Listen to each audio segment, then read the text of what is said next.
Hi Michael. Team news, if you don't mind starting. Mateus Cunha, Luke Shaw, De Ligt. Is there any other people that we need to be wary of? No, we're in good shape really. Mateus has done a little bit of work, so we're hopeful. We're not sure, but we're hopeful. So obviously Matt's still a little bit further. He's not involved in the game, but other than that, they're in good shape. Obviously yesterday the club announced Kobbie Mainoo signed his new deal till 2031. How big a boost is that to the club? And I saw Jason Wilcox describe him as one of the most naturally gifted young footballers in the world. What's your take on him? Yeah, I've been hugely impressed with Kobbie since I've been here. I think I've known him quite some time and in different capacities, but certainly been aware of him for a long time. And he epitomises this football club, you know.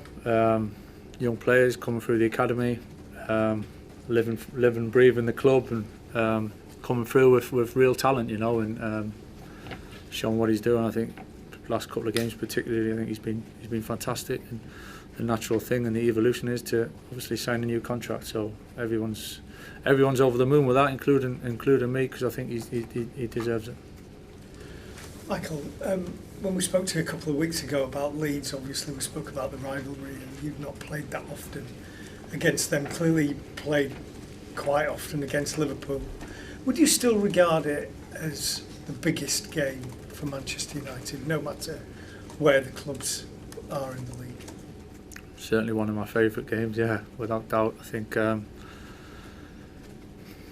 it's a standout game, you know. I think there's obviously big games and big rivalries that we have with other teams, but certainly this one is right up there. And the history, the ups and downs that past has produced in these type of games, and the excitement and entertainment, I think it's and the emotion, which is a huge part of it. It makes it a really special game. If you think about the game, what thing do you think of first?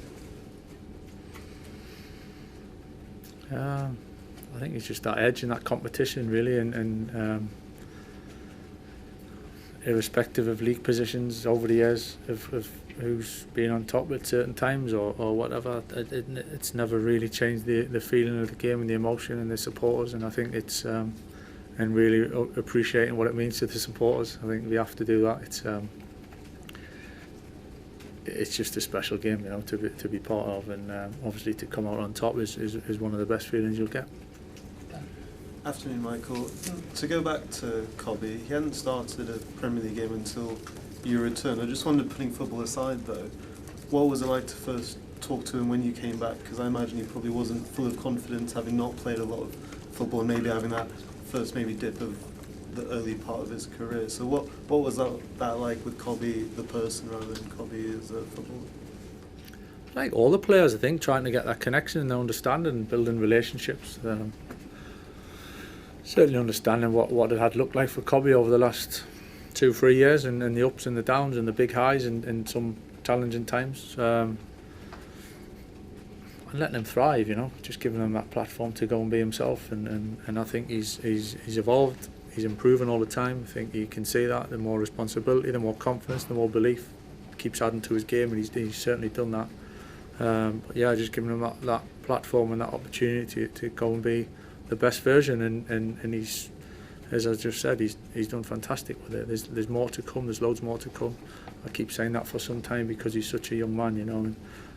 But he's in a great spot at the moment. Michael, you said there's loads more to come. By the end of this contract, it'll be sort of mid-20s. What do you think he could achieve here, beyond in that time? Well, hopefully he's here for a long time, and he's part of successful teams that win things, win trophies. That has to be the aim. It's not going to be easy, it's not going to be straightforward, but that's got to be the challenge, and that's got to be the aim of Kobbie, is to be the best version of himself and keep pushing, keep improving. And certainly having a platform of a team and the football club that's in a good place to keep pushing forward as well. And we want to be competing for the biggest of trophies, and we've done it in the past and we need to do it again. Time. Hi, Michael. You've had a very settled team since you've come back, and obviously the schedule has helped with that. But do you think the squad is deep enough and big enough to compete on maybe 4 fronts next year and play 60 games rather than 40? Well, it's certainly a different challenge to what we've had over the last 3 or 4 months. It's a natural one. I think it's where we want to be. So it's a real positive if that is the case. If we get in the position that we want to finish in the league to be able to do that. And obviously evolving all the time. You know, I think always trying to improve, always trying to be stronger. Whether that's quality, whether that's depth, whether that's the makeup of the squad, the balance of the squad, the balance of the team. Constantly pushing to move forward, really. Jamie? Hi, Michael. You played central midfield for this club until you were sort of 36, 37. Casemiro's now 33, 34. What's the key to doing it as you get a little bit older? You know, why has Casemiro been so good this year? And also, do you actually give him any advice, or you just don't need to because he is sort of like quite an accomplished player?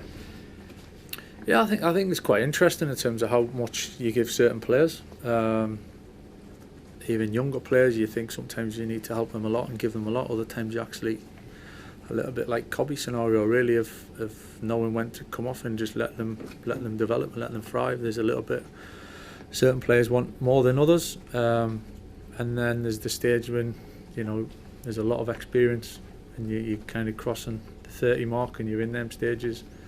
Players are a lot of the time of a little bit what they are, and trusting them to know themselves as well, and speaking to them on a level really where there's an understanding there. And certainly with Cassie, that's been the case of knowing what he's good at, what he can bring to the team, trying to play to his strengths if anything, and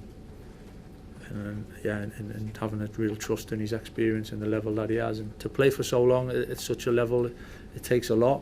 It takes a lot of sacrifice. It takes a lot of work. It's not easy, I think. That was something I was personally proud of sustaining it for a period of time.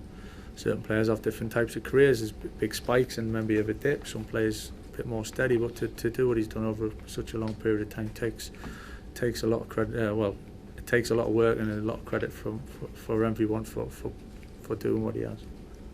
Richard. Hi, Michael.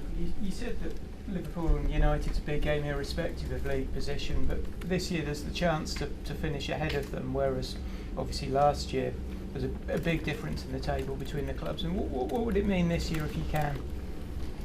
Yeah, I just think it probably shows the improvements of the group really, and getting stronger, and then to be coming into this game in such a good position, you know, on the back of good results and trying to achieve and moving forward. So fully aware of the situation in the league and how close it is between us, but that's not something really we've focused on going into this game. I think it's a one-off game. I think they've got some terrific players. They're a good team. They won the league last year, and obviously we respect everything that goes into the game. So we're treating it as that, as a one-off game. The league position is what it is, but Sunday's a whole different ball game. Dave. Just following on from Simon's question, which I was going to ask.